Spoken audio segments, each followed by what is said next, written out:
কালো বোরকা পরা মেয়েটি আর ভাইরাল ছেলেটা একসময় একসাথে পড়াশোনা করত। তখন মেয়েটিকে ছেলেটা অনেক ভালোবাসত, কিন্তু মেয়েটি ছেলেটির ভালোবাসাকে সেভাবে পাত্তা দেয়নি। বুঝতেই চায়নি ছেলেটা তাকে কত চায়। মেয়েটির অবহেলায় ছেলেটি একসময় পড়াশোনা ছেড়ে দেয়। দিন যায়, মাস যায়, ছেলেটি আর কলেজে আসে না। লেখাপড়া ছেড়ে দিয়ে দূরে কোথাও চলে যায়। পরবর্তীতে মেয়েটি ছেলেটিকে বহু জায়গায় খুঁজেও আর পায়নি।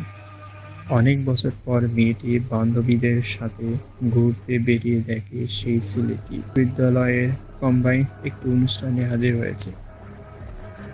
তখন মেয়েটি ছেলেটাকে দেখে পাগলের মতো তাকিয়ে থাকলেও ছেলেটি একবারও তার দিকে ফিরেও দেখেনি। কিন্তু মেয়েটি ছেলেটিকে চিনে ফেলতে তার চোখে অস্থিরতা। যে মেয়েটির চোখে একসময় প্রতিদিনই মরত ছেলেটি, সে ছেলেই তাকে দেখল না। এমন অবস্থা দেখে মেয়েটি নিজের মুখের মাস্ক খুলে নিজের চেহারা দেখায় আর মারতে শুরু করে। মূলত মেয়েটিও ছেলেটিকে মন থেকে ভালোবেসেছিল, যেটা পরবর্তীতে সে বুঝতে পারে যখন ছেলেটি আর কলেজে দেখতে পেত না।